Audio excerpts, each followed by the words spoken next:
ya no había un liderazgo firme, pero como el gobierno federal no persistió agresivamente en continuar con políticas de derechos civiles, el legado de odio y violencia que había generado el Ku Klux Klan empezó a convertirse en algo medio mítico para determinadas poblaciones. Este renacer del movimiento se caracterizó por tener un enfoque más amplio.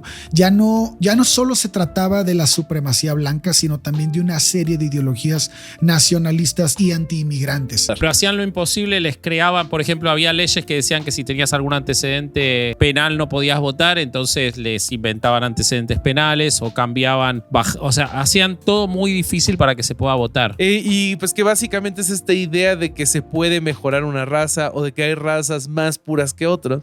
Con esa excusa empezó a haber en Estados Unidos esterilizaciones forzadas de mujeres indígenas. Sí, espantoso.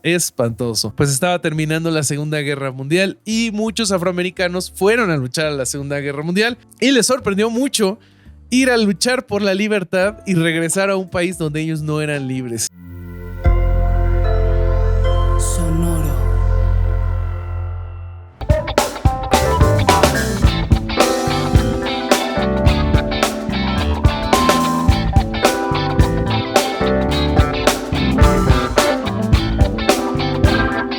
Herejes del Podcast, un espacio para conocer y discutir tópicos históricos, científicos, filosóficos de actualidad y cultura popular desde el pensamiento crítico y la evidencia disponible, intentando siempre encontrar el humor y el punto medio. ¿Cómo están, amiguitzis? Espero que todo bien. Yo soy Bobby y hoy en Objetos de Tamaño Normal tengo... ¡Ay! No le alcanzo. ¡No le alcanzo! ¡Se atoró! Algo tiene. Estamos todos en misterio. La lupa que uso para pintar y armar mis Gundams. Ok. Es lo más nerd que se ha mostrado en probablemente el podcast más nerd que existe, y esto es lo más nerd que se ha mostrado. La otra vez estaba... Impresionante. Esto se va a escuchar muy... No voy a decir nombres. Estaba con un comediante famoso de Yautepec. Y... ¿Quién será? ¿Quién sabe, ¿Quién será? Tengo ni puta ¿Quién idea. será? De bigotes. Sí. No te voy a poder especificar porque qué tal que adivinan de quién estoy hablando. Ok. Y su... ¿Qué nivel de suavidad maneja? Máxima, más o menos. Máxima suavidad. De Okay. suavidad. No. Su esposa estaba muy sorprendida con el nivel de ñoñez que manejo. Sí, tu nivel de ñoñez es radioactivo. Pero siempre se supera, güey. No importa lo que haga, siempre se supera. Sí, él sale por abajo de las cosas, Bobby. Entonces él dice, voy a ser más ñoño. Entonces lo anterior no se ve tan ñoño. Es o sea, correcto, en retrospectiva. Exacto, sí, está muy bien. Es una buena estrategia. Pero no sé quién soy. Yo estoy hablando y no sé quién soy. Tengo una crisis de identidad. No tengas tu crisis de identidad. Eres la antorcha humana de este podcast. Alejandro Vázquez Espiricueta, el Vasco. ¿Cómo andan? Estoy muy contento de volver a Herejes grabado. Debo admitir igual que me encanta hacer en vivo, pero domingo 3 de la tarde, o sea, me divorcio, olvidás, pierdo a mis hijos, todo, o sea, no hay chance, no hay forma. Es una vez cada que no tenemos episodio nomás. Exacto. Pero igual salen ganando. Bueno, ellos sí, pero yo no, yo estoy pensando en mí. Estoy muy contento porque, como les conté la vez pasada, volví a escuchar durante el receso que tuvimos los episodios de Condenados. Y la verdad, qué bueno que está Condenados, qué bueno que está y qué buena que está la promoción de Podimo de 90 días gratis que les permite escuchar podcasts maravillosos que tiene Podimo. Por supuesto, en primer lugar, Condenados y los viejos episodios de Herejes. Entre ellos, si ustedes acceden a Podimo, hay un viejo show. El primer show en vivo que hizo Herejes está en Podimo exclusivo. Y que estaba larguísimo. Sí, está buenísimo. Fue una revisión que hicimos con la querida Lorx. Ese show está solamente en Podimo, con lo cual, si ustedes se suscriben a Podimo, que tienen 90 días gratis, pueden escuchar eso y otras cosas maravillosas. También Bueno, casi todo está buenísimo en Podimo. Y por otro lado, no voy a hacer lo que iba a hacer. Y por otro lado, con toda la intención, güey. Sí, por otro lado, les recuerdo que en este mismo canal, los jueves a las 6 de la tarde de México se estrena 8000 kilómetros, el contenido que hacemos con Carolina Hernández Solís, en el que contamos la historia de un mexicano o una mexicana o un evento de México y uno de Argentina, y vamos buscando, sin saber previamente el guión del otro, puntos de contacto, y la verdad que está muy lindo. Pensé que Bobby estaba tomando del pico de una botella de vino, pero no, era una botella de agua, pero no sé cómo.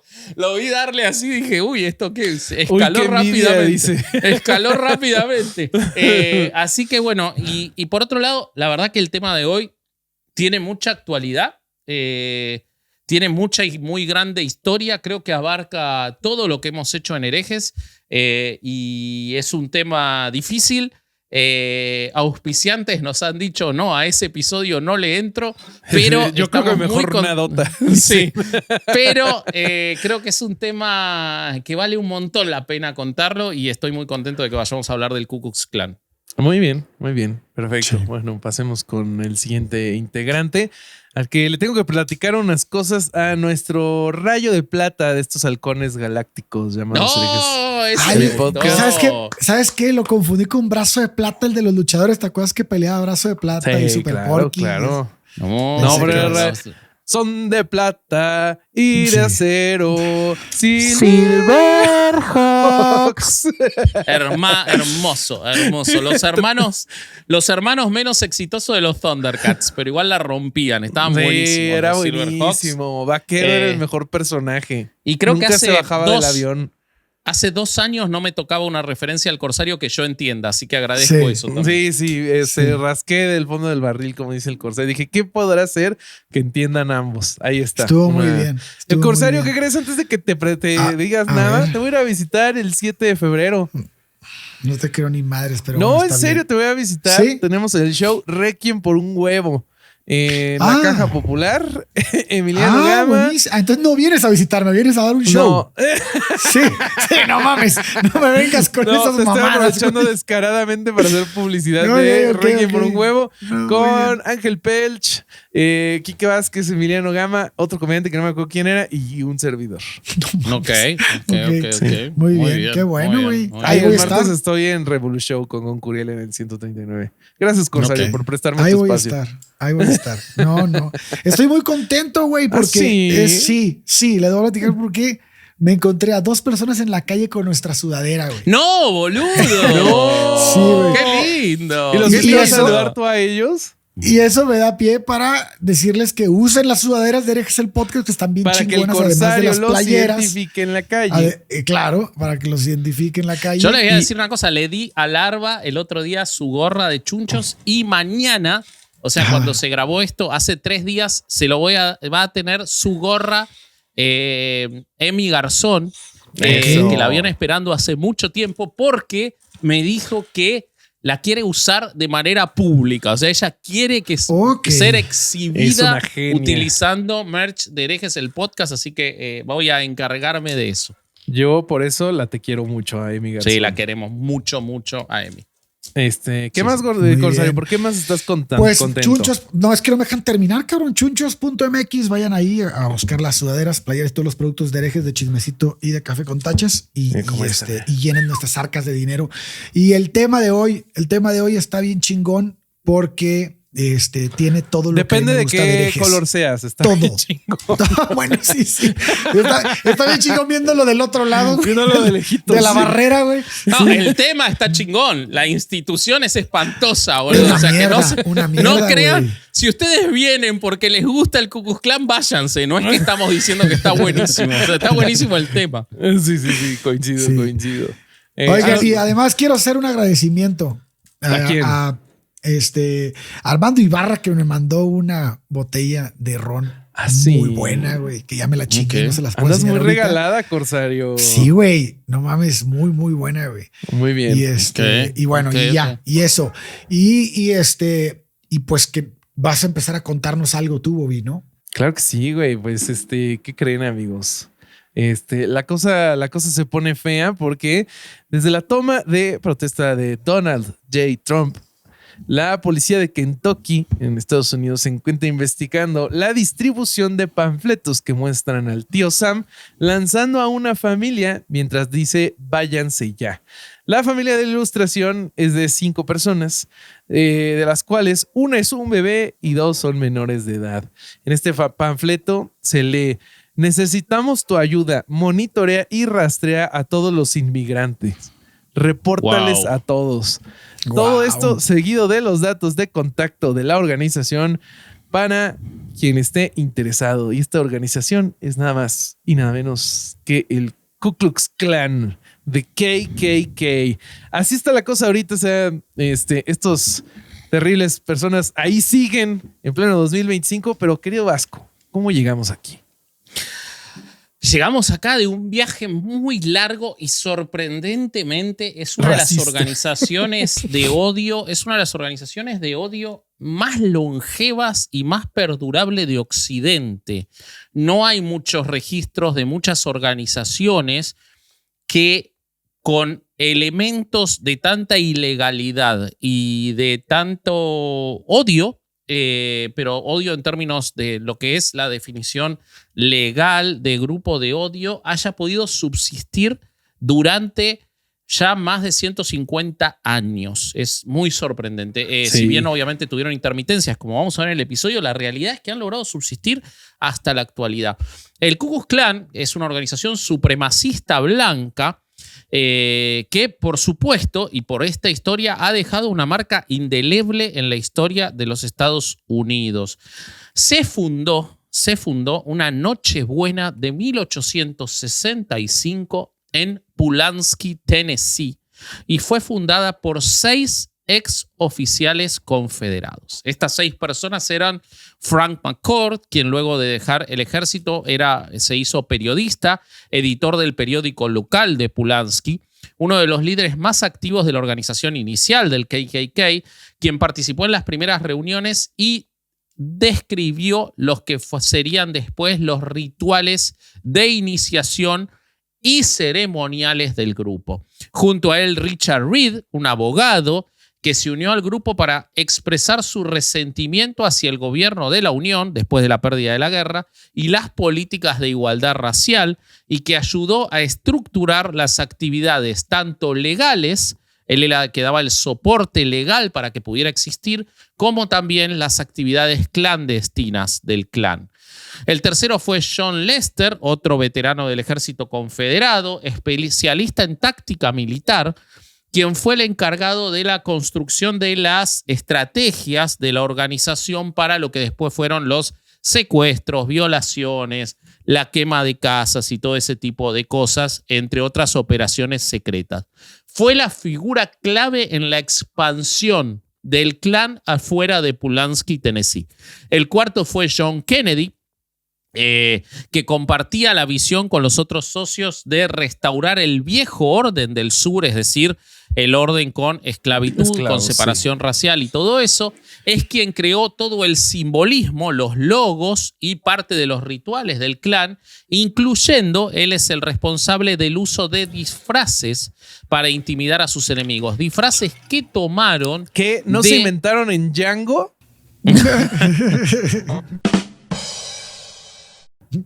Los tomaron, no los inventaron ellos y son bastante antiguos. Ellos los tomaron de lo que eran las túnicas que se utilizaban en las ceremonias de Semana Santa en la península ibérica. Recordemos que muchos estados del sur tuvieron mucho contacto con toda la cultura española. De hecho, si ven hoy en día la actividad de Semana Santa en España, por ejemplo, hay gente que va vestida de lo que pareciera el Ku Klux Klan. Y mucho norteamericano que va de visita, como en general no son muy estudiados, dicen, ¿qué pasa? ¿Por qué tienen ropa del Ku Klux Klan? Y es muy anterior. Seguramente Román, para quienes estén viendo en video, va a poder poner lo que es una peregrinación de Semana Santa en España y parecen trajes del clan, pero son muy anteriores al clan. Oye, de hecho, capaz y tienen otros colores también, ¿no? Tienen otros colores, sí, exactamente. Capaz ¿Cómo? en Sudáfrica es igual, ¿no? Capaz en Sudáfrica lo que parecería un saludo buena onda y normal, en Alemania sería otra cosa. Sí, no sé, le estaba dando su corazón.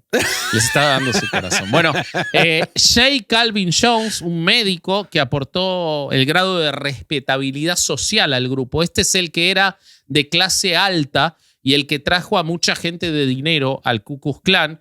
Estuvo involucrado en todas las discusiones de cómo tenía que el Klan ser una organización legal con influencia política. Fíjense cómo lo tenían muy bien dividido. Y el sexto, Shane Crow, quien fue el primer líder, si bien el Klan al principio no tenía líderes fijos, fue el que organizó las células del Klan para que el Klan pudiera funcionar de manera clandestina en distintas locaciones de Pulaski y alrededores sin ser detectados.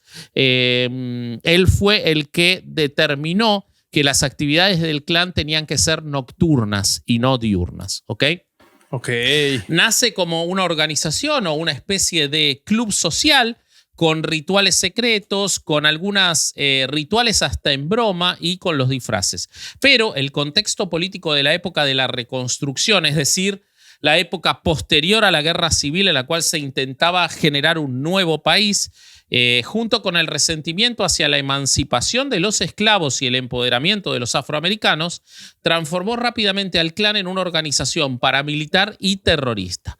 Bajo su influencia, el Klan comenzó a usar la violencia, la intimidación y los asesinatos para promover la supremacía blanca y restaurar el control político de los blancos en el sur, resistiendo las políticas de reconstrucción que buscaban establecer la igualdad política y económica para los afroamericanos. Aunque en los primeros años no contaba con una estructura jerárquica formal, se puede identificar a Nathan Bedford Forrest, un ex general confederado, como el líder simbólico principal de la organización. Pero la organización tenía una estructura descentralizada que le permitía que sus actividades se extendieran rápidamente por todo el sur y que si algún líder era detenido, eso no frenara el crecimiento.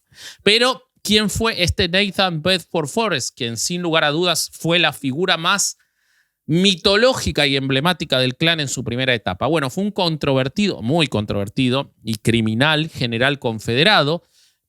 Perdón, para poner en contexto, ¿qué era la Confederación? La Confederación era el ejército, la agrupación sociopolítica que luchaba contra la Unión durante la Guerra Civil norteamericana. Son quienes perdieron. Los de la bandera, ¿no? Son los de la bandera que son cuatro triángulos, ¿no? Ajá, 4 triángulos rojos con una cruz azul. La de los Duques Exacto. de Hazzard.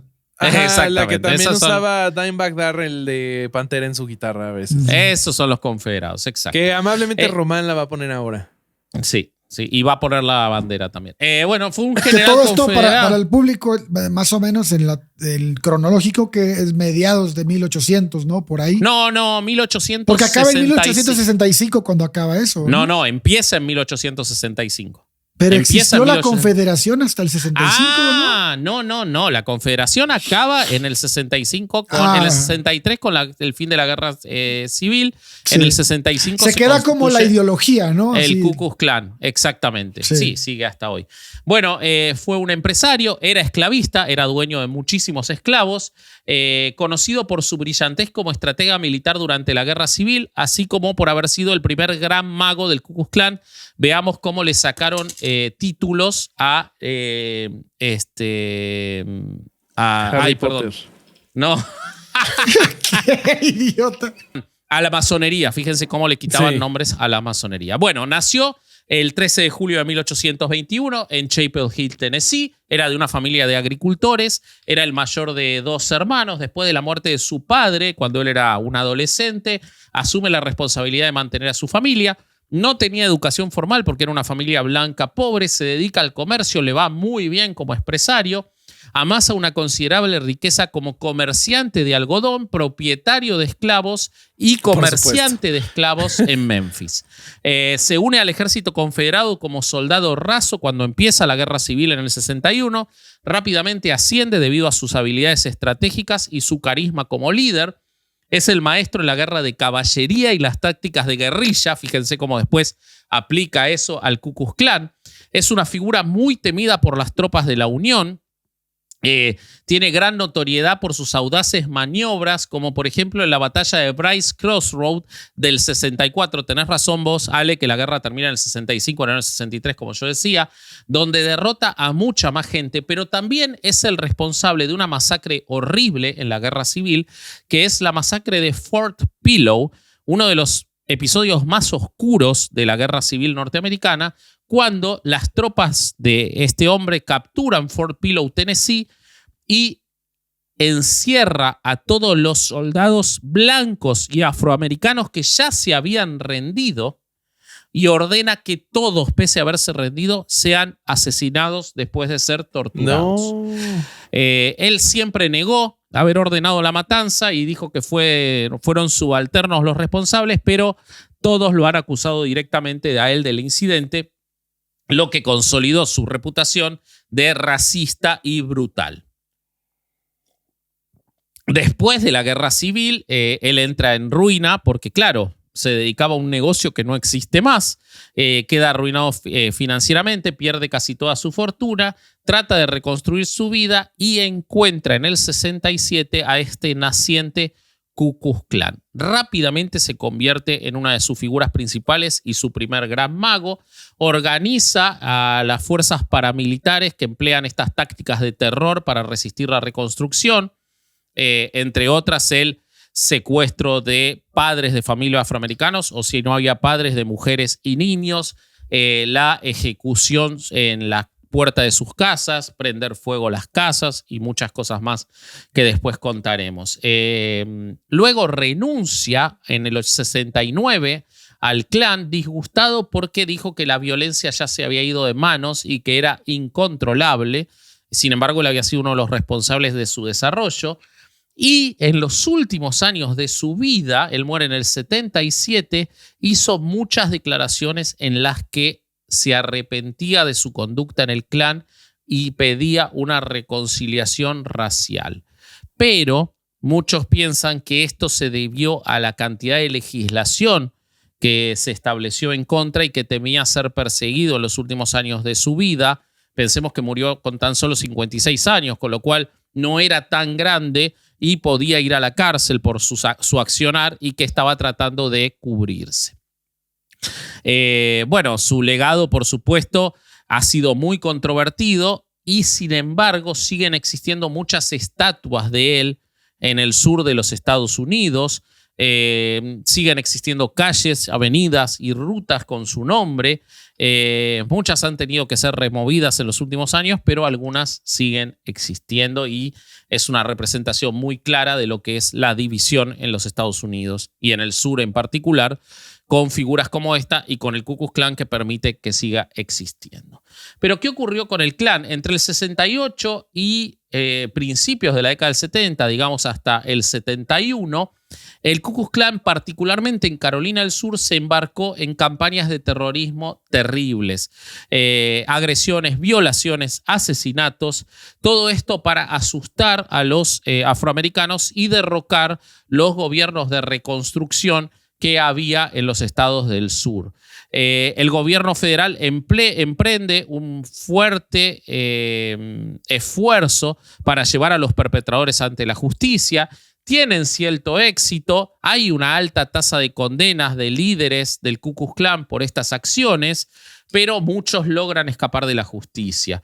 Se tienen que dictar incluso leyes especiales contra el Ku Klux Klan, porque en las elecciones estatales de 1870 de Carolina del Sur, en las cuales se estaba aplicando por primera vez la 15ª enmienda que permitía que los afroamericanos voten, los afroamericanos con mucha protección del ejército y de las fuerzas civiles pueden votar en un gran número en las elecciones de Carolina del Sur, y esto permite, paradojas de la historia, que ganen los republicanos, que eran el partido de la reconstrucción, porque el partido de los esclavistas y de los secesionistas era el Partido Demócrata en esa época. El Partido Republicano, sí. Que de alguna manera los dos partidos tenían una ideología súper parecida en ese tiempo. O sea, no era que había tanta división, ¿no? Los dos eran medios racistas. Digo, racistas, por la época, sí. ¿No? Por la época, pero claro. Por más progresismo que presumiera o se piense actualmente, en la época ahorita sería visto como un atraso. Todos consideraban que los afroamericanos eran inferiores, claro, que necesitaban protección, pero unos le daban derechos civiles y los otros no, lo cual es fundamental. Pero creo que podría ser más ideológica irónico, que práctica. Creo que lo más irónico sería más como ahora que los republicanos actuales se dicen que son el partido de Lincoln, ¿no? Sí, bueno, ya no lo son más, claramente. No, claro. Ya no lo son más. En esas elecciones, los republicanos, como decía, logran mantener el gobierno gracias al voto de los afroamericanos y el gobernador republicano, Robert K. Scott, enfurece mucho a los blancos y sobre todo al Ku Klux Klan, organizando campañas de milicias negras armadas con el objetivo de proteger los derechos políticos de los afroamericanos. Muchos ciudadanos blancos afirmaron sentirse amenazados al ver a los afroamericanos practicando con rifles. Claro, imagínate, hasta hace 5 años eran sus esclavos y de repente tenían armas. Entonces, con eso se fortalece el poder político del Ku Klux Klan. Muchos hombres blancos empiezan a apoyar al Klan y se presentan los demócratas con una boleta muy radical de 1872. El Klan para este momento imponía un reino del terror en el interior de Carolina del Sur. Era terrible ser afroamericano y muchos abandonaban sus casas y se iban con lo opuesto a las grandes ciudades porque no podían vivir. Todo esto hace que los demócratas puedan recuperar estados del sur, porque claro, los afroamericanos en las siguientes elecciones no se animan a ir a votar y alarmado por estos informes, el presidente Ulysses S. Grant envía tropas para arrestar a todos y tienen que generar leyes para poder arrestarlos porque, claro, la policía del sur, que también era blanca, protegía a los miembros del Ku Klux Klan. ¿Les suena? Sigue ocurriendo ahora. Ulysses S. Grant declara a los estados del interior de Carolina del Sur en rebelión, suspende los habeas corpus contra todos los líderes del Ku Klux Klan. Esto le permite a las tropas federales tender una amplia red para detenerlos a todos y con las leyes que se dictan, más jueces que son nombrados desde el gobierno federal, se logran muchísimas detenciones, lo cual hace que para 1872 el Ku Klux Klan esté prácticamente en decadencia. Esto se le atribuye en gran parte a un juez, el juez Bond, que incluso cuando los fiscales planteaban que había un abuso de parte del gobierno federal en leyes criminales que le correspondían a los estados, y tenían razón esos fiscales, porque las leyes que estaban utilizando eran inconstitucionales, porque estaban intrometiéndose en cuestiones del gobierno estatal, pero la realidad es que gracias a esas leyes se terminó con el Ku Klux Klan y esto generó una retirada muy grande. No fueron tantos los detenidos, fueron menos de 20 líderes los que se detuvieron, pero generó un temor en los demás de que le ocurriera lo mismo y estos juicios, los llamados juicios del Ku Klux Klan, se transformaron en monumentos de lo que el gobierno federal podría haber logrado si hubiese persistido con una aplicación agresiva de los derechos civiles en el sur, porque durante el momento que fueron firmes contra esta gente, lograron algo que 30 años después ya no existía más. O sea, fue más avanzado Estados Unidos de Ulysses S. Grant en cuanto a derechos civiles en 1871 de lo que era en 1940. Estos fiscales lograron obtener condenas, lograron asustarlos. Las operaciones del KKK habían cesado en Carolina del Sur para 1872. Ya no había un liderazgo firme, pero como el gobierno federal no persistió agresivamente en continuar con políticas de derechos civiles, el legado de odio y violencia que había generado el Ku Klux Klan empezó a convertirse en algo medio mítico para determinadas poblaciones y así llegamos a 1915, cuando ya parecía que el Klan no existía, pero las ideas sí, y se estrena una película que hace explotar el resurgimiento del Klan, que es El nacimiento de una nación de 1915. Película dirigida por D.W. Griffith, probablemente uno de los directores más grandes de la historia del cine. La película, desde lo técnico, lo visual y el relato, es maravillosa. Es una película que dura más de 3 horas, la pueden encontrar en YouTube, pero que cuenta la historia del Ku Klux Klan como si fuera una cosa maravillosa. La película está basada en la novela de un racista, Thomas Dixon Jr., llamada The Klansman, y narra los eventos de la guerra civil y la reconstrucción desde una perspectiva abiertamente racista. Retrata a los afroamericanos como violentos, incapaces de gobernar y como una amenaza para la sociedad blanca, mientras que presenta al Klan como los héroes que restauran el orden. El Klan es idealizado en la película como un grupo caballeresco que protege a la civilización del caos causado por la liberación de los afroamericanos, y las escenas finales muestran a los miembros vestidos con sus túnicas blancas salvando al sur. El éxito fue tan grande de esta película, primero, que condenó a Griffith a nunca más tener un éxito. Un año después, él estrena otra película en la cual intenta explicar que él no había querido hacer una película racista, pero la verdad que no tuvo el éxito que había tenido El nacimiento de una nación. Se le atribuye a esta película la normalización del racismo en el sur por glorificar al Klan y demonizar a los afroamericanos, reforzando estereotipos raciales y legitimando ideas de supremacía blanca en la cultura popular. Y esta película fue utilizada para justificar las leyes Jim Crow, juntos pero separados, que subsistieron muchos años, y además permitió el resurgimiento en su segunda etapa del Ku Klux Klan, que no se las voy a contar yo, sino el señor Alejandro Durán Eraña.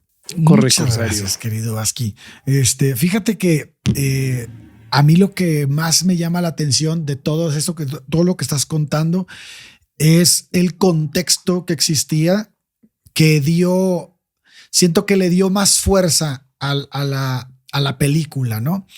Que es esta idea esta ideología imperialista de querer justificar toda su imposición ante los pueblos del sur de Estados Unidos, más bien de América, y esta imposición del estatus colonial en los pueblos que ellos mismos llamaban atrasados. ¿Y por qué digo esto? Porque siento que la política exterior de Estados Unidos se refleja mucho en la política interior que después vamos a ver. O sea, esta parte de apropiarse de los pueblos nativos como Filipinas, como Hawái, como Puerto Rico. Estamos hablando de los primeros años, ¿no? Del 1898 es cuando se anexa Hawái. Y luego se combate España para lograr la independencia de Cuba y apoderarse después a través de la enmienda Platt, la cual limitaba la facultad de Cuba de contraer deudas y que otorgaba a los norteamericanos el derecho para tener bases navales. Y al final Puerto Rico, Guam, Filipinas, en 1903 le propiciaron la independencia de Panamá para hacer el canal de Panamá.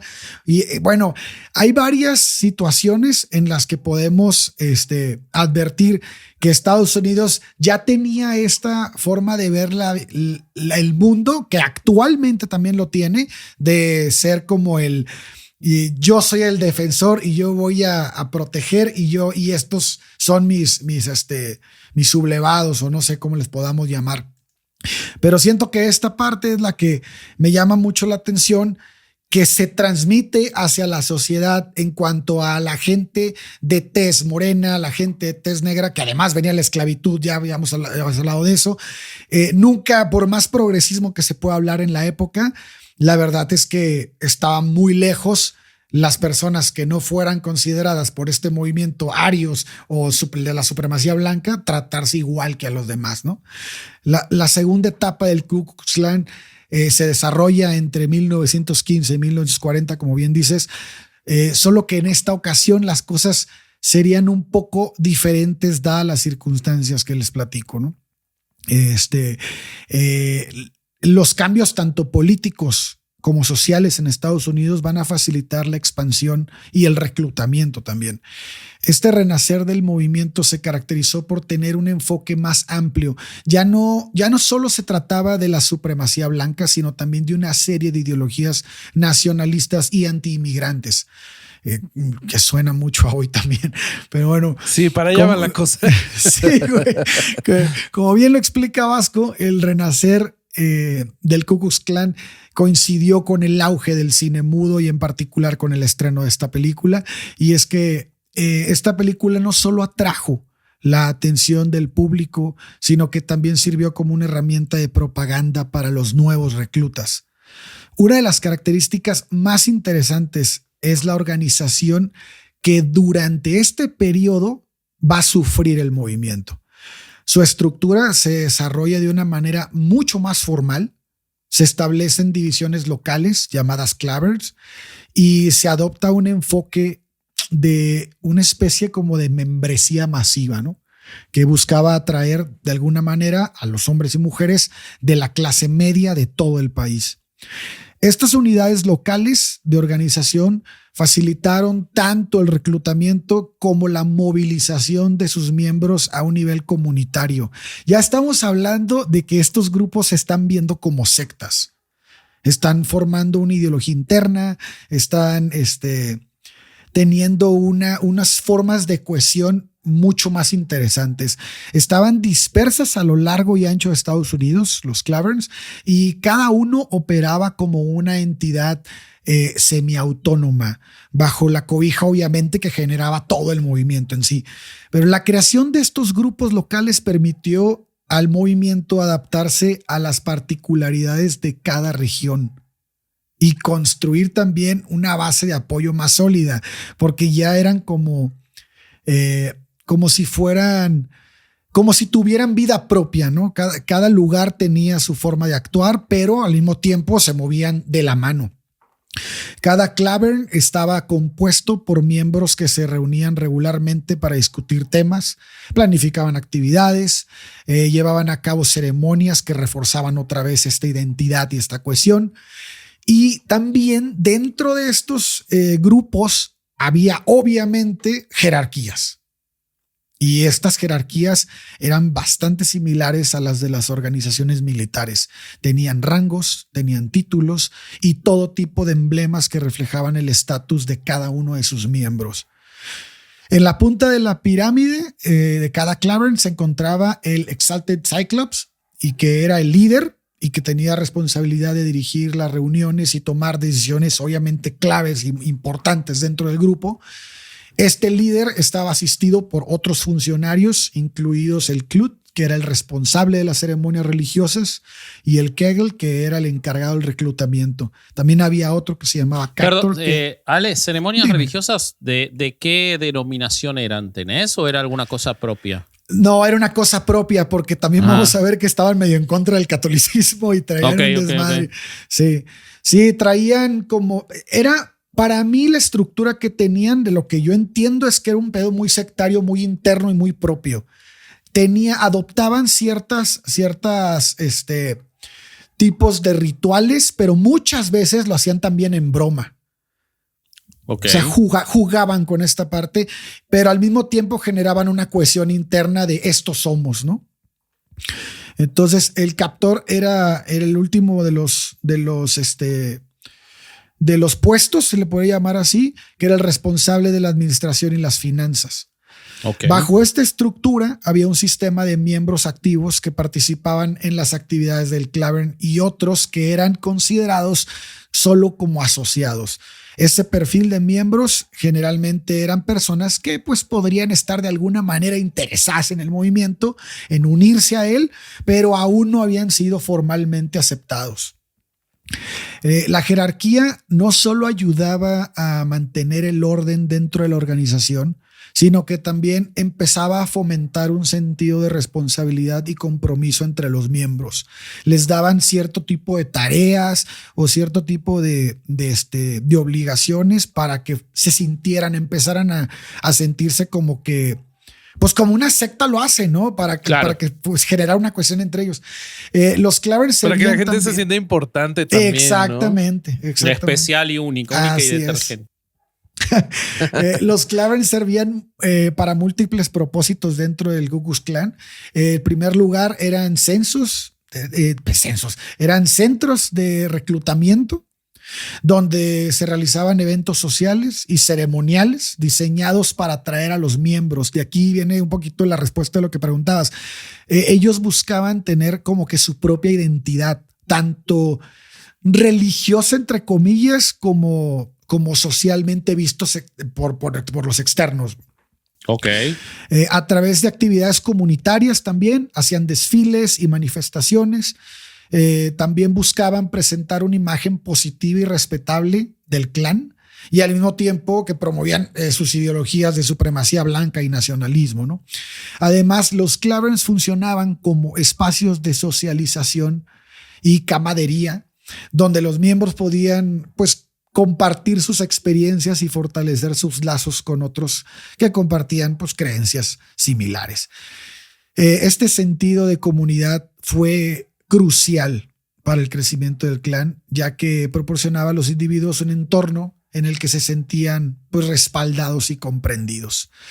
Los Clarence fueron responsables de varios actos trascendentales que marcaron la historia del Ku Klux Klan en ese periodo.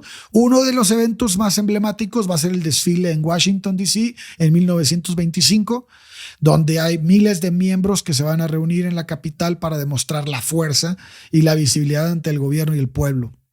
Este evento está considerado como uno de los hitos en la historia del clan y porque empezó a atraer la atención ya de medios de comunicación masivos y ayudó también de alguna manera a legitimar toda la organización ante el público general, ¿no?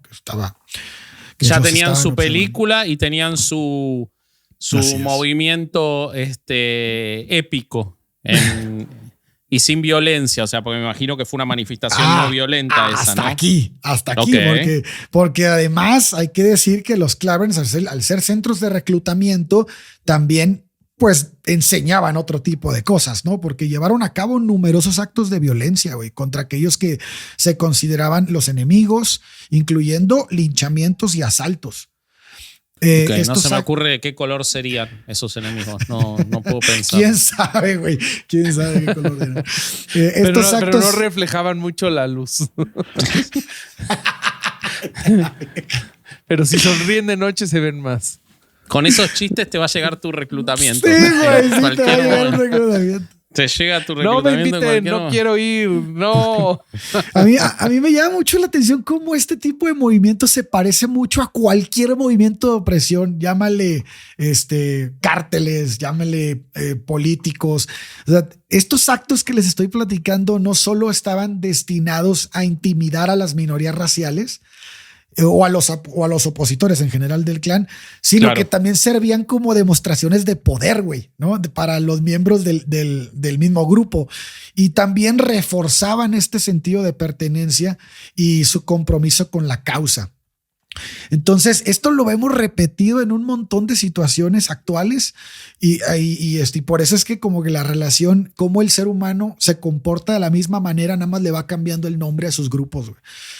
Y bueno, pues después de la Primera Guerra Mundial, Estados Unidos experimenta este periodo de transición, ¿no? Voy a salirme un poquito del tema ya de los Clarence para seguir con cómo fue después el contexto de la posguerra. La economía inicialmente en auge, debido a toda esta producción bélica que se había dado, se va a enfrentar a una desaceleración después del conflicto. La reconversión de la industria, el desempleo, la inflación, todo esto va a generar un clima de incertidumbre entre la sociedad. Porque, a ver, también hay muchos veteranos de la guerra que van a regresar a casa deseando, pues, de una manera reintegrarse, ¿no? A esa vida civil. Sí. Pero se van a encontrar con una economía que ya no los puede absorber, güey. Entonces, Estados Unidos dejando de lado a sus excombatientes desde 1915. Claro, güey, te digo que es como si estuvieras hablando ahorita. Sí. Esta inestabilidad económica pues obviamente va a provocar un descontento social y un aumento en el malestar entre la población que pues buscaba respuestas y soluciones a sus problemas y se encuentra pura mierda, güey. Entonces la posguerra también trajo consigo... Me mama su lógica, ¿no? Es como, no mames, nuestra economía es un desastre. Hay muchos negros. Bueno, ahora es culpa de los mexicanos. Hay mucho latino, claro. Ahora hay mucho latino, exacto. Exactamente. Sí. Pues esta posguerra, güey, también va a traer consigo un cambio social muy significativo. La migración masiva de afroamericanos del sur hacia el norte, güey. En busca, obviamente, pues de mejores oportunidades laborales durante la gran migración, ¿no? Así como la llegada de los inmigrantes de Europa del Este y del Sur, que van a alterar de alguna manera la demografía de muchas comunidades que ya estaban establecidas. Este fenómeno, pues obviamente genera un temor entre los sectores más conservadores de la sociedad, que si les suena actual, pues aquí está, quienes veían amenazadas las costumbres y la forma de vida que tenían. Y bueno, pues también se viene el auge del movimiento de los derechos civiles, la creciente visibilidad de las mujeres en el ámbito público, el desafío de las normas tradicionales, pues todo esto va a contribuir a un clima de tensión social. Claro. Y en este contexto, pues el Ku Klux Klan se presenta como una respuesta radical a lo que percibían como una pérdida de control y un ataque a la América pura. Yo voy a hablar del movimiento de derechos civiles. No te adelantes, Corsario. No. Nada más era como para como entender el contexto, ¿no? De todo lo que ocurre en este momento, güey. Claro. Entonces, la ideología del Klan que promovía la supremacía blanca, el nativismo, el nacionalismo, pues resonó profundamente en una sociedad que se sentía amenazada por todos estos cambios. El Klan ofrecía un sentido de pertenencia y propósito a aquellos que se sentían desilusionados por la modernidad y la diversidad creciente, presentándose como defensores de la moralidad y la cultura estadounidense. Apelaban por la nostalgia, por la América, ¿cómo dice Trump? No cambia nada. Make America Great Again. Great Again, hace cuenta, güey, por un pasado idealizado y la necesidad de recuperar el control sobre una sociedad que consideraban en descomposición. Así que sí, güey. ¿Y hasta ahí llegas, Corsario? Hasta ahí llego, si quieres tomar la parte justo me diste el pie perfecto, porque bien. La tercera parte de cómo se estudia el Ku Klux Klan nace justo a partir del movimiento de los derechos civiles, justo como comentabas, querido Corsario. El movimiento de los derechos civiles, para darles un poquillo más de contexto, pues básicamente era esta población racializada de afroamericanos diciendo, ya estamos hasta la verga, por favor.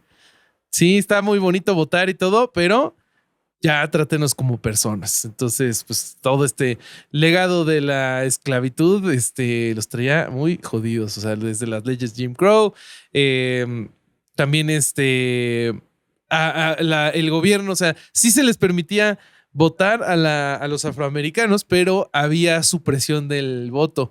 Muchas veces hubo barreras sistemáticas para votar. Sí, los hechos no les permitían. O sea, podían, pero les hacían imposible que voten. Sí, o sea, imagínate que les hacían hasta pruebas de alfabetización, habían impuestos al voto y pues obviamente la violencia, a pesar de que era legal que votaran. Pero además el voto no debe haber, o sí valía igual. No, sí valía igual. En teoría valía igual, pero habían un chingo de barreras para No, votar. Pero hacían lo imposible, les creaban, por ejemplo, había leyes que decían que si tenías algún antecedente penal no podías votar, entonces les inventaban antecedentes penales o cambiaban, o sea, hacían todo muy difícil para que se pueda votar. Claro. Sí. Y una historia que me encontré y que seguramente ustedes ya han escuchado es esta que cuenta Mohamed Ali en una entrevista de lo que le pasó al ganar la medalla de oro en las Olimpiadas de Roma. ¿La conoces, Corsario? No. ¿No? A ver. No lo échale. conocen, es muy, muy famoso. Pues mira, les cuento. Cuenta Mohamed Ali en una entrevista que a él siempre se le hizo muy curioso esta discriminación, ¿no? Como todo era blanco, ¿no? El pastel blanco era el bueno, el pastel del diablo era el de chocolate. Y pues todo, o sea, él se le hacía muy raro no poder entrar a diferentes lugares porque le preguntaba a su mamá, oye mamá, ¿por qué? Los negros, si morimos, vamos al cielo. No, pues sí, hijito. Y él le preguntaba, ¿y por qué no hay ángeles negros en las pinturas? ¿Están ellos preparando la leche con miel, mamá? Y lo que cuenta en esta entrevista después de esto es que él, después de ir a Roma y ganar la medalla de oro para su país, él creyó que iba a poder ir a alguna de las cafeterías del centro a tomarse algo porque él había hecho algo por su país. Claro. Y cuenta que cuando él fue caminando usando la medalla, con la medalla de oro colgándole del pecho, se le rehusó el servicio cuando él quiso ordenar una bebida y un hot dog en un diner. Más o menos para que darles un contexto de cómo era esta segregación. Una de los factores o de las cosas de las políticas que se usaban como arma para mantener a la población segregada era la zonificación excluyente, que es una práctica urbanística en la que se utilizan regulaciones de uso de suelo para segregar comunidades según ingresos, clase social o raza.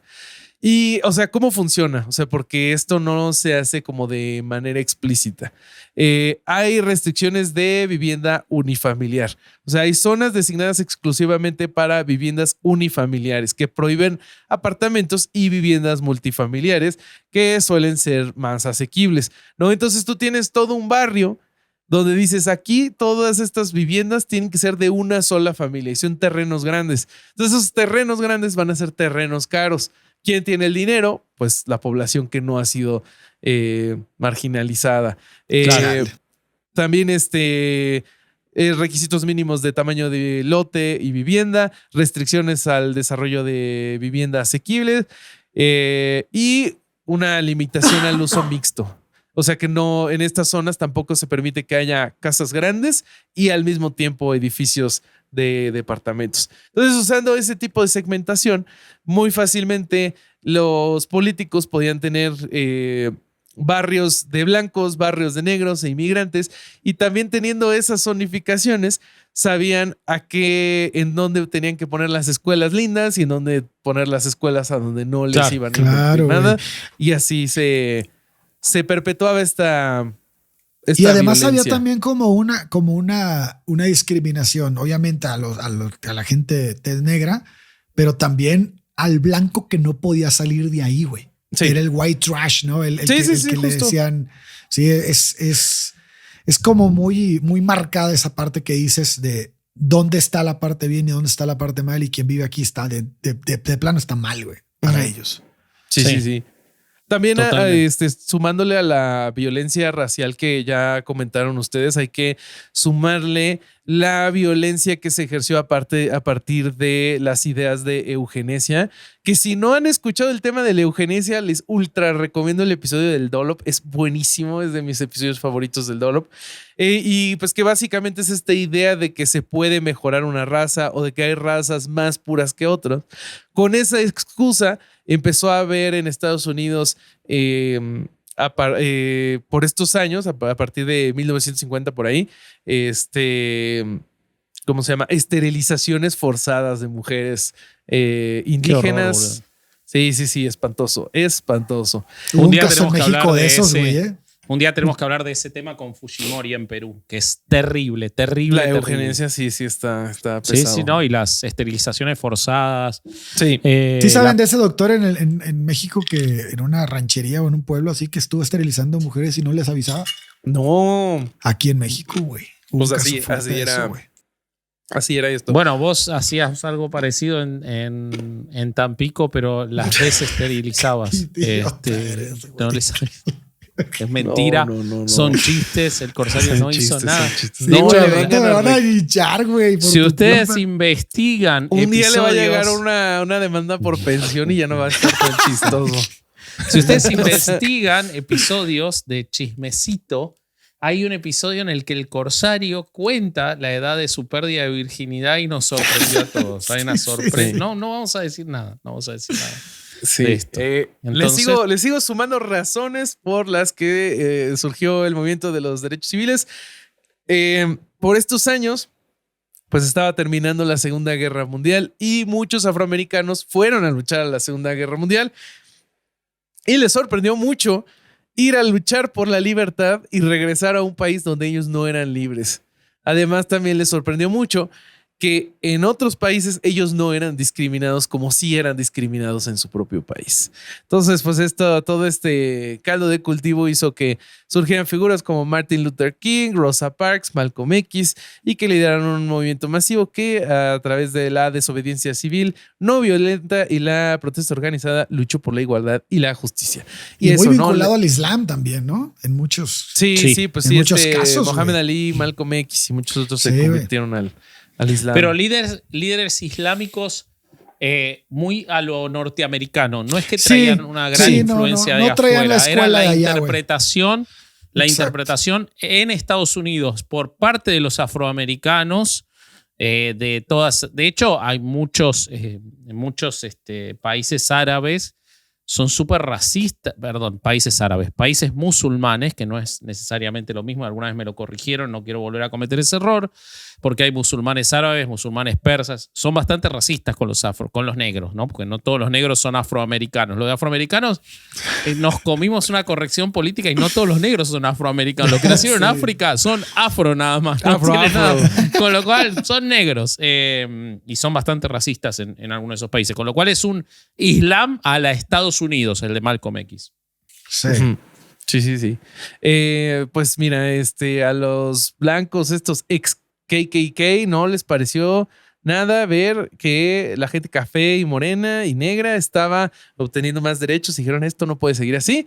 Entonces rápidamente se comenzaron a organizar nuevamente, pero esta vez para luchar en contra de este movimiento. La decisión de la Corte Suprema de los Estados Unidos en el caso Brown contra Board of Education en 1954 movilizó a los blancos del sur en un movimiento de resistencia masiva contra los mandatos federales de desegregación. Y el Ku Klux Klan Brown emergió- versus Board of Education es el que obligaba a que los afroamericanos fueran recibidos en las universidades blancas, ese. ¿no? Es Ok. ese mismo. Sí, Ese, sí, ¿se acuerdan Forrest Gump? Cuando en la escena en la que no quieren dejar entrar a los negros, porque Forrest Gump vivía en Alabama, y Forrest Gump entra con los negros sin ningún problema, rompiendo la protesta, el picket de los blancos. Gran Que ese escena de película. sería un evento muy cercano a Remember the Titans, ¿no? Claro, Sí. también, exacto, sí, totalmente. Para que tengan ahí sus referencias de cine. Y bueno, el Ku Klux Klan emerge como un actor importante en este movimiento. En el 55, los caballeros del Ku Klux Klan se organizaron formalmente en Atlanta y al año siguiente el grupo llevó a cabo otra manifestación en la cima de Stone Mountain con una asistencia estimada de 3,500 personas. Entonces esa Ok. bolita de nieve ahí venía creciendo nuevamente. El grupo fue extremadamente violento otra vez, como lo demostraron a lo largo de las décadas del 50 y el 60, que ahorita vamos a platicar un poquito más de eso, con cientos de ataques contra afroamericanos y partidarios blancos de los movimientos por los derechos civiles. Algo que tenía de diferente esta nueva versión del Ku Klux Klan es que era un clan altamente descentralizado con docenas de grupos autónomos en competencia. Cada uno de ellos estaba afirmando ser el verdadero descendiente ideológico del clan original. Esto, si lo juntas con que además los que participaban en esta nueva versión no eran estas personas de alto perfil como había pasado antes, que eran más como de los márgenes de la sociedad, hizo un caldo de cultivo que hizo que esta versión fuera también muy, muy, muy violenta. Y esto lo podemos ver en casos como en el de la granja Koinonia, que fue una granja que de unas personas que querían vivir sus principios de pacifismo, ¿no? Entonces, tenían ciertas políticas de integración racial. Por ejemplo, cercanos a la formación a la fundación de esta granja, los vecinos les fueron a reclamar que cómo se atrevían a estar comiendo con sus empleados negros si eso iba en contra de la ley del condado, ¿no? También estas tensiones llegaron al punto de que hubo un ataque con dinamita en un local comercial que dañó otras 7 propiedades alrededor.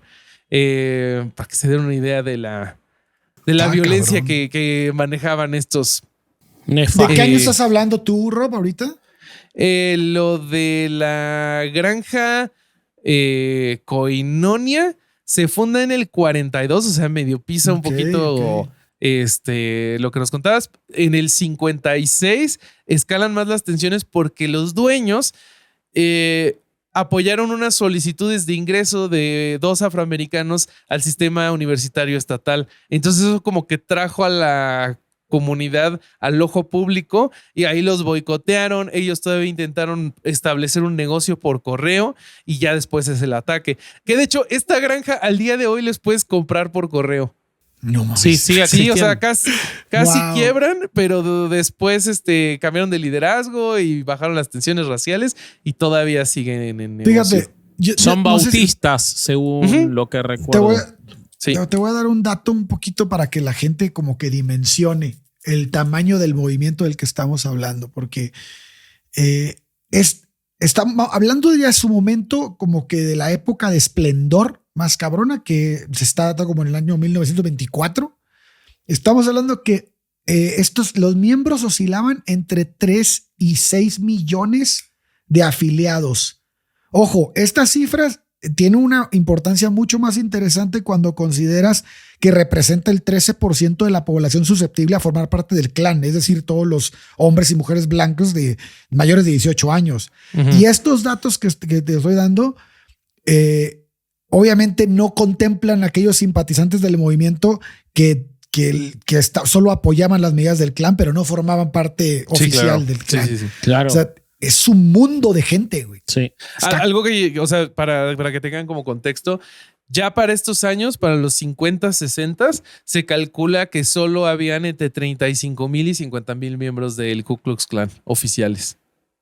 Pero también pasa lo mismo, que hay miembros no oficiales o gente que estaba dispuesta a solaparlos. Pero si tú lo ves hoy en día, güey, o sea, la gente que vota por alguien que dice lo que dice Trump es gente que tiene estas ideas, güey. Sí. Pues les sigo contando otra de las cosas horribles que hizo esta versión del Ku Klux Klan. Era una tranquila mañana de domingo en Birmingham, Alabama, alrededor de las 10:24 de la mañana del 15 de septiembre del 63, cuando una bomba de dinamita explotó en la escalera trasera de la iglesia bautista de la calle 16 en el centro de la ciudad.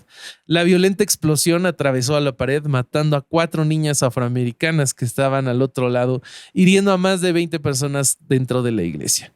Fue un claro acto de odio racial. La iglesia era un lugar clave de reuniones del movimiento por los derechos civiles y había sido frecuentemente blanco de amenazas de bomba. La oficina del FBI en Birmingham inició de inmediato una investigación y notificó al director de la FBI sobre el crimen. Expertos en explosivos del FBI se dirigieron al lugar en avión militar y una docena adicional de agentes de otras oficinas fueron enviados para asistir a Birmingham. Para 1965 tenían serios sospechosos. Robert E. Chambliss, Bobby Frank Cherry, Herman Frank Cash y Thomas E. Blanton Jr., todos miembros oficiales del KKK. Sin embargo, los testigos eran reacios a hablar y faltaban pruebas físicas. Además, en este momento la información obtenida de las vigilancias no era admisible en los tribunales. Como resultado, no se presentaron cargos federales en la década del 60. De hecho, se ha hecho afirmaciones de que el director Edgar Hoover retuvo pruebas de los fiscales en los años 60 o que incluso intentó bloquear el enjuiciamiento, aunque el FBI afirma que esto es falso, pero pues esa es harina de otro costal. El chiste es que Chambliss recibió cadena perpetua en el 77 tras un caso liderado por el fiscal general de Alabama. Baxley, con el tiempo, el miedo, los prejuicios y la reticencia que impedían a los testigos hablar comenzaron a desaparecer. Se reabrió el caso a mediados de la década del 90 y Blanton y Cherry fueron acusados en mayo del 2000. Ambos fueron condenados en juicio y sentenciados a cadena perpetua. Y el cuarto hombre, que era Herman Frank Cash, falleció en el 94. Entonces, más o menos esas cosas hacía el Ku Klux Klan por esos años, lo que hizo que ya llegando el 70, el FBI se puso ahora sí las pilas y utilizó una amplia red de informantes para interrumpir las actividades del Klan y de Georgia y de otros estados del sur. Y estos del esfuerzos, sur, papito, del sur. Sí, de Andas Puerto muy Rico. reggaetonero, güey. La muy al sur. Y pues estos esfuerzos demostraron ser efectivos. Y para principios de la década del 70, el FBI estimó que ya había menos de 2,000 miembros activos del Klan. Pero la cosa otra vez se iba a reavivar, maldita sea. Por eso no podemos tener cosas bonitas. Porque a mediados de la década del 70, una facción independiente en Luisiana nace, ¿no? Bajo el liderazgo de David Duke, un recién graduado de la Universidad Estatal de Luisiana, que atrajo reclutas de todo el país y grupos significativos de miembros del Klan afiliados a otras organizaciones que continuaron existiendo en el país. David Duke era Grand Wizard de los Knights del Ku Klux Klan. Y lo que tiene de especial este señor es que cuando ya había pasado a la ignominia y al olvido del Ku Klux Klan, él del 89 al 92 fue miembro de la Cámara de Representantes de Luisiana por el Partido Republicano. O sea, llegó muy alto. Fue incluso candidato a gobernador alguna vez. Sí, Duke, fue candidato a gobernador de Luisiana y su campaña fue bastante exitosa. O sea, de casualidad no ganó. También fue candidato a senador y también de casualidad no ganó. Y para ese momento, ya cuando habías tenido estas dos candidaturas, él todavía no era abiertamente racista y abiertamente antisemita. Pero cuando fracasan estas dos candidaturas, él ya se quita la máscara e incluso es denunciado por George W. Bush, si no mal. Por W, ok. Ajá, sí. Y si no mal recuerdo, pierde contra él en las elecciones primarias. Pero pues él sigue siendo un escritor de teorías de conspiraciones, es un terrible antisemita, terrible racista, y a él, o sea, de él les estoy súper resumiendo la historia porque creo que podríamos hacer un capítulo entero de él. Pero a él lo podemos conectar con las épocas actuales, porque allá en 2016 a Trump le estaba medio temblando la mano cuando le dijeron que si él quería denunciar o no a David Duke, que le había dado su apoyo como candidato. Y al principio Donald Trump dijo, no, yo no sé de quién me están hablando, yo no sé quién es ese. Y después dijo, no, yo sí lo denuncio. Yo siempre he denunciado al Ku Klux Klan, que no se diga otra cosa. Pero allá el 11 y el 12 de agosto del 2017, cuando Donald Trump estaba en su segundo año de gobierno, sucede el rally de Unite the Right, o como lo conocemos de cariño muchos, el rally de las antorchas tiki. Que en los organizadores, incluidos grupos como el Ku Klux Klan, los Proud Boys y otros, se oponían a la decisión de las ciudades de retirar estatuas y monumentos confederados en un contexto de creciente debate sobre el legado de la Confederación y el racismo en Estados Unidos. O sea, estos líderes como los que nos platicaba Vasco en el inicio, hay bases militares, hay aeropuertos y hay diferentes lugares de propiedad federal que tienen los nombres de estos güeyes, como Fort Bragg, por decir uno nada más. Wow. Hay estatuas de Robert E. Lee, de varios generales confederados que pues con mucho orgullo están ahí.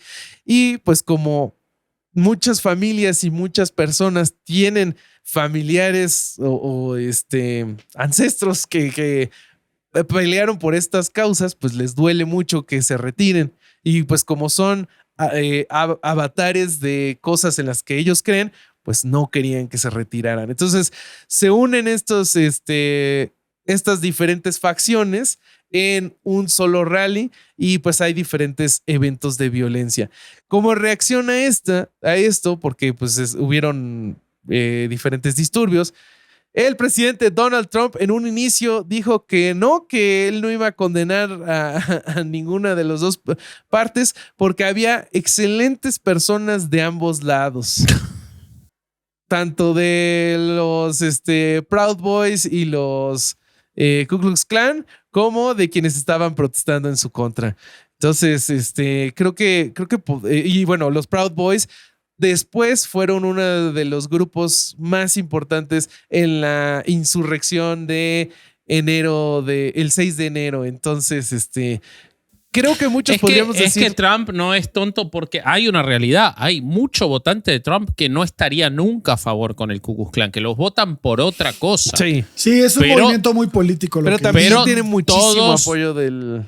O sea, podemos definir que todos los que estén en el Klan o en este tipo de movimientos lo van a apoyar a Trump, pero no todos los que apoyan a Trump apoyan este tipo de movimientos. Entonces él no puede separarse de ninguna de las dos cosas. Sí, no los puede condenar tan abiertamente. No. Pero tampoco tan abiertamente puede decir que sí está con ellos. Por eso le pide a su amigo Elon Musk que se dé un golpe en el pecho y levante su palma hacia el cielo. Estaba entregando su corazón.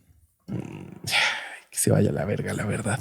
Y bueno, esa es una muy resumida historia de la tercera fase del Ku Klux Klan.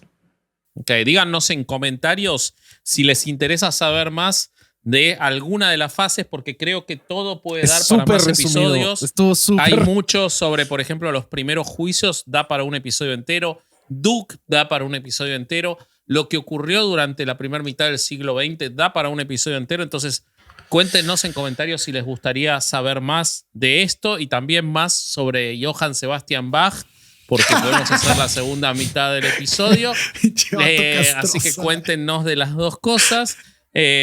Igual a mí me parece que está buenísimo hasta lo que contamos para que la gente le dé curiosidad y vaya a leer, que esa es la idea original de Herejes el podcast. Creo que estuvo buenísimo. Sí. Me gusta. Como está buenísimo todo lo que subimos a Patreon de Herejes, porque yo no sé si ustedes saben, yo creo que no lo saben porque no se los dije nunca esto, o sea, va a ser una novedad.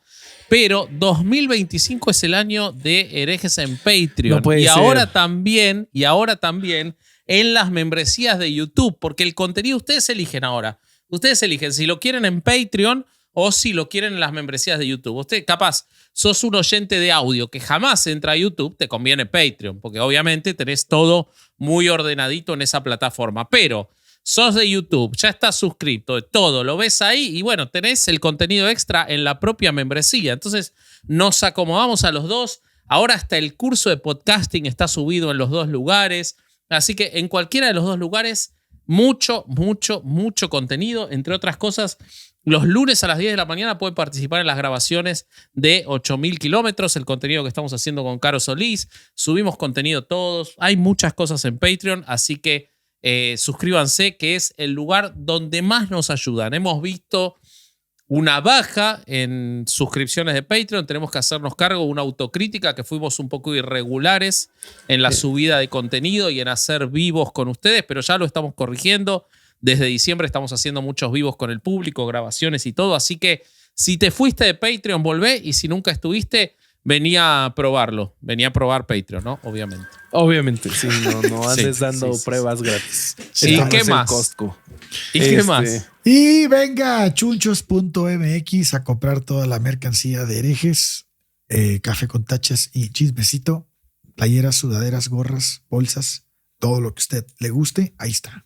¿Sabes qué me gustaría pedirle a mí a Chunchos? ¿Qué? Una camiseta vintage de Sin Libros. O sea, yo sé que Chunchos llegó cuando ya no existía Sin Libros. Ese logo me quedó bien bonito, pero la verdad. A mí me gustaría tener el logo de Sin Libros en una camiseta. A mí me gustaría, ya lo tengo en un tapete de mi casa, pero porque fue mi contenido favorito y jamás en la vida lo volvería a hacer. O sea, tiene esa dicotomía, pero pero sí me gustaría una camiseta de Sin Libros. Vayan a ver los Sin Libros, que están buenísimos.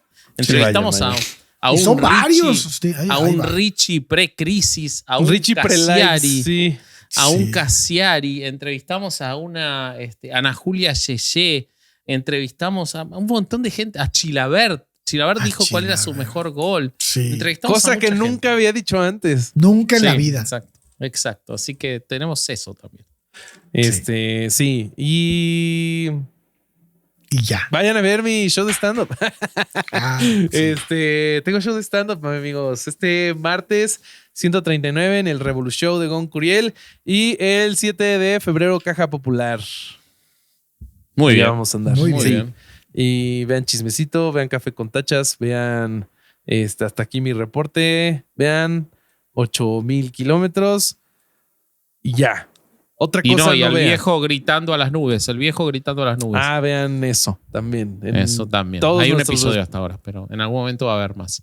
Uf, Y vean, sí. Y Papá vean en Entrenamiento. Me han vean pedido me han Averiado. pedido actualizaciones de Papá en Entrenamiento. Oye, hay mucho contenido, güey. Sí, hay mucho contenido. Vayan a verlo todo. Y yo soy Vasco.hereje. Yes. El señor vestido de negro para un episodio del Ku Klux Klan es Muy Corsario.hereje. claro su el mensaje, sí. El señor vestido de blanco, más polémico Todavía todavía. más polémico, para güey. un No, episodio Sí, sí, del es más Mira, polémico, Clan. güey. Ve la diferencia Es- de color. No es igual. No. Porque me aparte, rehuso. una remera blanca de Bobby es una túnica Sí, mía güey. del Es Ku Klux una Klan. pinche Ah, túnica desde hasta la cabeza, los güey. pies, boludo, Ahí hasta está la los diferencia pies. de color. Sí. Se ve. Se ve Este es un igualito. rollo de papel de tamaño Mirá normal. cómo se fija las diferencias de blanco, Corsario. Mirá que hay cómo está mejores muy blancos que preocupado. ¿Sabes lo que estaba viendo yo del tamaño de ese papel para tremendo culazo, güey? No le no le alcanza, güey. sí. Ese lo usa en un cago, usa todo ese papel. Sí, Y ese, De él hecho, es ni lo Bobby. desenrollo, nomás le hago No, así solo lo entero. aplasto. Así.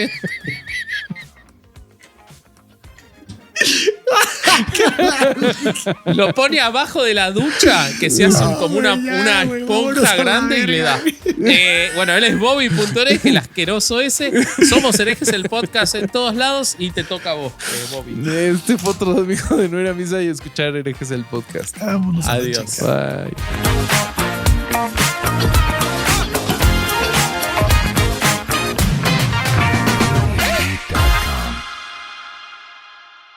Román, me has mirado a los ojos. ¿Te ha mirado a los ojos, Román?